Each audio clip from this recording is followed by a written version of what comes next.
गोविंद देव जी का कभी आप मंगला में दर्शन करो, उनके जो कान है ना वो ऐसे रहते हैं आगे की ओर, बिल्कुल ऐसे हैं। उसके पीछे कारण क्या है? श्री गोविंद देव जी कथा सुनने के श्रोता हैं।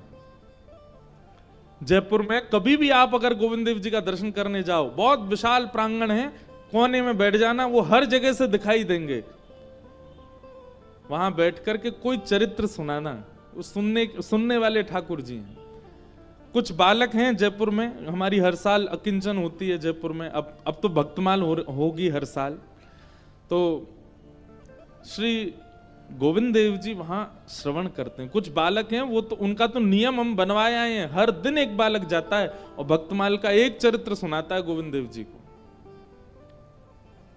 एक बार की बात है, एक व्यास जी कथा कर रहे थे गोविंद देव जी के सामने, तो कुछ चरित्र हुए। उसके बाद व्यास जी बोले अब हम आगे के चरित्र जो हैं अगली बार जब आएंगे तब सुनाएंगे, बहुत ध्यान से सुनना। तो अगली बार व्यास जी आए, व्यास जी आकर के मंच पे बैठे, तो मंच पे बैठते ही उन्होंने कहा कि देखो भैया, पिछली बार हमने अंतिम चरित्र कौन से भक्त का सुनाया था, ये जो बता देगा हम तभी आगे कथा करेंगे, नहीं तो नहीं करेंगे। तो सारे श्रोता एक दूसरे का मुंह देखने लगे, बोले यार हम तो भूल गए इनने कौन सा चरित्र सुनाया था। सब आपस में चर्चा करने लगे, बात करने लगे, कोई भी नहीं बता पाया। तभी सामने मंदिर में विराजमान श्री गोविंद देव जी, प्रसाद लग रहा था तो पर्दा लगा हुआ था, पर्दा के भीतर से श्री गोविंद देव जी बोले आप हरिराम व्यास जी का चरित्र सुना रहे थे। तब उन्होंने देखा, बोले ओहो, यहां श्रोताओं से मतलब नहीं है, ठाकुर कथा सुनता है। तब आगे चरित्र सुनाया। ऐसे श्री गोविंद देव जी। फिर रूप गोस्वामी के जब गोविंद देव जी प्रकट हो गए, तो रूप के ही भाई हैं सनातन गोस्वामी, उनके मन में भाव आया, बोले जय जय, आप इनके लिए प्रकट हो गए, हमारे लिए भी हो जाओ। सनातन गोस्वामी मथुरा में यमुना जी के तट पर बैठ के भजन करते थे। एक मैया के यहां भिक्षा लेने जाते थे, उसी मैया के यहां त्रिभंग लली ठाकुर जी विराज रहे थे, वही मदन मोहन जी थे। सनातन गोस्वामी जब भिक्षा लेने जाते तो किवाड़ खोल के मैया जब देने आती, सामने ही ठाकुर जी का दर्शन होता। अब मदन मोहन जी, हम यदि ठाकुर जी को देखेंगे ना तो हम देख के चले जाएंगे, ठाकुर जी यदि हमको देख लेंगे तो हम वहीं स्थिर हो जाएंगे, हम जा नहीं पाएंगे वहां से। कभी ऐसा हो कि वृंदावन आप गए और ठाकुर जी के सामने खड़े है कि हिलवे कोई मन नहीं करे, वहां से निकलवे कोई मन नहीं करे, तो यूं ही सोचियो कि ठाकुर जी ने तुमको देख लियो, यही हमारे हिल नहीं पा रहे हो, और मंदिर में पहुंच के जावे की इच्छा है कि निकल गए बाहर, तो यूं ही सोचियो तुम ही देख के आए, ठाकुर जी ने नहीं देखा आपको। कई दर्शनार्थी ऐसे होते हैं, वो घूम घूम के आते हैं, फिर से कुछ चीज पकड़ लेंगे, कहीं छुप के खड़े हो जाएंगे, हमें कोई बाहर नहीं कर दे, इसका मतलब यही है ठाकुर जी उसको देख रहे हैं। तो सनातन गोस्वामी तो ऐसे हो गए, भिक्षा लेने के बाद भी वहीं खड़े रह गए। मैया बोली बाबा जाओ, भिक्षा दे दी, अब तो जाओ, लेकिन सनातन गोस्वामी हिल नहीं पावे। अब तो वही चिंतन चलने लगा, कैसे स्वरूप, कैसा मुखमंडल, कैसे भुजा, कैसे चरण, कैसी ग्रीवा, कैसे वक्ष। अब तो सनातन गोस्वामी रोज इसी लोभ में जाते कि हमको भिक्षा मिले और हम उनका दर्शन करें। देखते देखते एक दिन सनातन गोस्वामी बोले जय जय, जब इतना प्रेम कर ही रहे हो हमसे तो फिर आ जाओ हमारे पास। और उसी रात्रि में श्री मदन मोहन जी, वो जो मैया सेवा करती थी, उनके स्वप्न में गए और स्वप्न में जाके बोले मैया, कल जब बाबा भिक्षा लेवे आवे, सुबह को भिक्षा के रूप में मोइये प्रदान कर दी हूं। मैया बोली मेरी सेवा से आप प्रसन्न नहीं हो? बोले नहीं, बहुत प्रसन्न हूं मैया, लेकिन तेरे तो कछु दिन ही रह गए, तो कछु दिना बाद चली जाएगी, फिर मेरी सेवा कौन करेगा? तो मैं तो पहले ही अपनी व्यवस्था कर रहा हूं, वो बाबा के पास मुंह दे दे। और अगले दिन जैसे ही वे आए, रोती विलकती मैया मदन मोहन जी को हृदय से लगा करके लेके गई और श्री सनातन गोस्वामी को प्रदान कर दिए। बिहरत निस दिन कुंज गलिन में, ब्रज जन मन सुख धाम।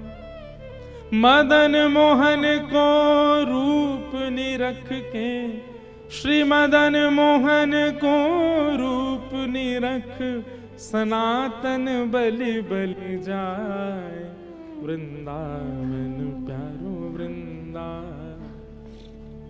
और सनातन गोस्वामी के साथ श्री मदन मोहन जी आए।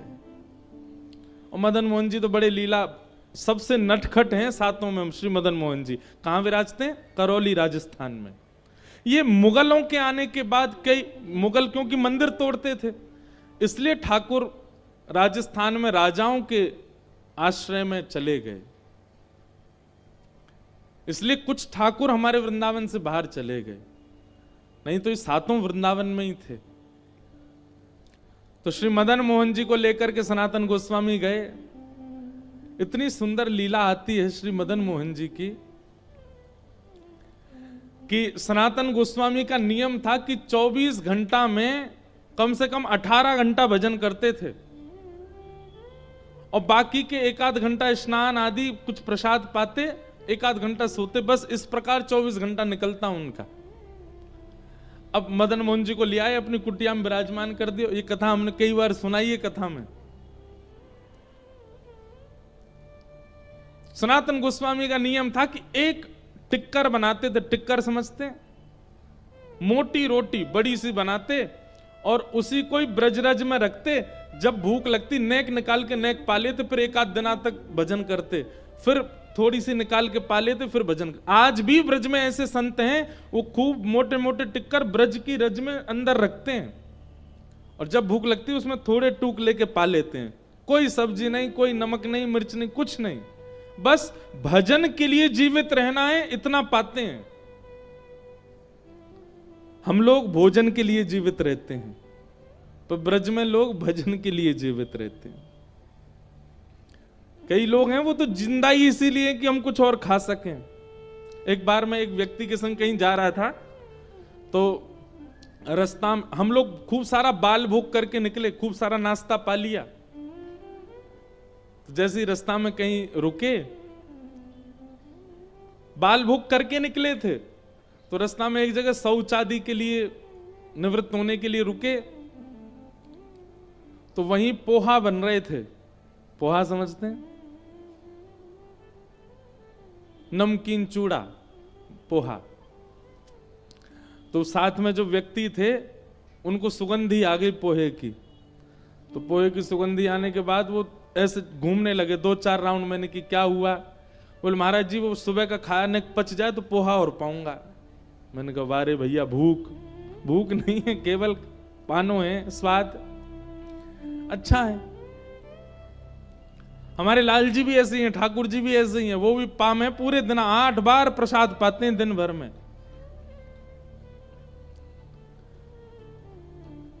तो मदन मोहन जी तो श्री सनातन गोस्वामी तो एक टिक्कर पाते थे, और एक टिक्कर ही 2-3 दिन तक चलता था। परंतु अब ठाकुर जी मदन मोहन जी आ गए, तो उनके लिए रोज छोटे छोटे टिक्कर बना के प्रसाद में रखते थे। एक दिन सनातन गोस्वामी के ध्यान में श्री मदन मोहन जी सचल प्रकट हो गए, और प्रकट होकर बोले बाबा, अरे जय जय, कैसी सेवा चल रही है? आपको सुख मिल रहा है कि नहीं? आनंद आ रहा है कि नहीं? ठाकुर जी बोले सनातन जी, आनंद तो बहुत आ रहा है, लेकिन रूखी रोटी खवाए खवाए के आपने हमारा गौरव जो है का चौक कर दियो है। अरे बामे नेक नमक बुरक दे करो, नेक नमक तो डाल दे करो आटे में, थोड़ा तो स्वाद आवे। सनातन गोस्वामी बोले अरे भगवान, हम तो भजनानंदी महात्मा है, हम कहाँ इतना। ठीक है, कल से आपके लिए मैं नमक वाली बढ़िया टिक्कर बनाऊंगा। और भिक्षा में नमक लेके आते, आटे में मिला के गूंद करके टिक्कर बना के पवाते। कुछ दिन तक ठाकुर जी ने प्रेम से पाया। कुछ दिन बाद ठाकुर जी फिर ध्यान में आ गए। सनातन गोस्वामी बोले जय जय, अब तो बढ़िया है, नमक वाली रोटी पा रहे हो। मदन मोहन जी बोले वो तो बढ़िया है, रोटी में नेक नमक स्वाद तो आ गयो, लेकिन रूखी रूखी रोटी पाऊं तो गले में इर्ज जाए मेरे में, नेकवा में घी लगा दे करो। सनातन गोस्वामी बोले अच्छा ठीक है, कल से भिक्षा में घी भी ले आएंगे। नमक लेने आने लगे, घी लेके आने लगे, बढ़िया घी लगा के ठाकुर जी को पवाने लगे। कुछ दिन बाद ठाकुर जी फिर आ गए, ध्यान में आके बोले आप नमक तो लेके ही आते हो, घी भी ले आते हो, एक आलू और ले आए करो, वाकू भून के वाकी चटनी बना के पवाए दे करो, टिक्कर से आलू लगा के पालेंगे ने स्वाद आ जाएगा। सनातन गोस्वामी ने तुरंत नेत्र खोले, अपनी माला झोली कोने धरी, ठाकुर जी उठा लिए। ठाकुर जी बोले कहां ले जा रहे हो? बोले वापस मैया के पास छोड़ के आ रहा हूं। अरे हम यहां भजन करने के लिए कुटिया में रहते, तुम यहां 56 भोग बनवा रहे हो। ठाकुर जी सचल प्रकट हो गए और मदन मोहन जी सनातन गोस्वामी के गले से लग गए। बोले बाबा तू चाहे रोखी रोटी खवा, चाहे नमक बुरक के खवा, चाहे बिना घी की खवा, रहूंगा तेरे पास ही, तो छोड़ के ना जाऊंगा।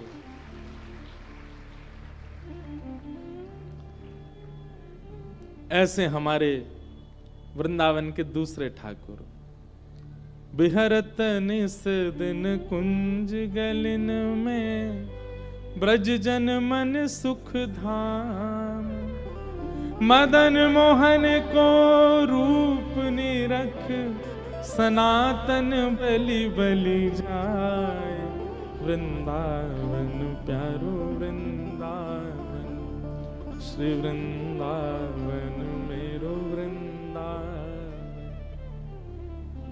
तो भैया अब हमें पता नहीं हम क्यों इस प्रसंग में चले गए, क्यों वृंदावन के निधियों की चर्चा करने लगे। हमारे पूज्य नाना जी कहते थे कि कथा में क्रम कुछ हो और निकलने कुछ और लगे तो समझ जाना जिनकी बात आ रही है ना वो कथा में विराजे हैं, इसीलिए उनकी बात आ रही है। और ये बात ऐसे ही नहीं मानिएगा, हम तो इस बात पर पूर्ण विश्वास करते हैं। कितनी बार ऐसा होता है, सोच विचार करके कुछ बैठते हैं पर निकलने कुछ और लगता है। तो फिर अब गोवर्धन लीला सुनानी है, लेकिन कहां वृंदावन निधियों की चर्चा अपने आप ही प्रकट होने लगी। तो निश्चित ही आज हो सकता है कि इस कथा में श्री गोविंद देव जी, मदन मोहन जी और अकेले नहीं आए होंगे, सनातन और रूप गोस्वामी के संग विराज रहे होंगे, देख रहे होंगे, तभी वो प्रसंग स्मृति में आ रहे हैं। तो भैया हमारा जीवन बड़ा अनमोल है, इस जीवन को केवल खा पी करके व्यर्थ मत गवा दीजिए, अपने कर्तव्यों का निर्वहन कीजिए। लेकिन जैसे रूप गोस्वामी, जैसे मीराबाई, जैसे सनातन गोस्वामी, श्री गोपाल भट्ट गोस्वामी, हितरवंश महाप्रभु, स्वामी श्री हरदास जी महाराज, सब ने ठाकुर जी को प्राप्त किया। हम क्यों अधूरे रहें जीवन में? हम भी प्राप्त करें, हम भी उस श्रेष्ठ सत्ता का अनुभव अपने जीवन में करें। उसी के लिए हम मानव बने। ये मानवों को ये अधिकार है, सबको नहीं मिलते। देवताओं को ये अधिकार नहीं है कि ठाकुर जी उनके लिए प्रकट हों। देवताओं के लिए एक ही ठाकुर जी हैं, शंख चक्र गदा पद्मधारी, वैकुंठ में बैठे रहते हैं। देवताओं को जब अवकाश मिलता है तो उनका दर्शन कर लेते, पर हमारे लिए तो ठाकुर जी हमारे जैसे बन के आ जाते हैं। तो हमारे वृंदावन के ठाकुर श्री वेणुगोपाल जी आए, इस विषय पे हम पहुंच गए वृंदावन। बोलो वृंदावन बिहारी लाल की जय। ऐसे वृंदावन को प्रणाम करते हैं और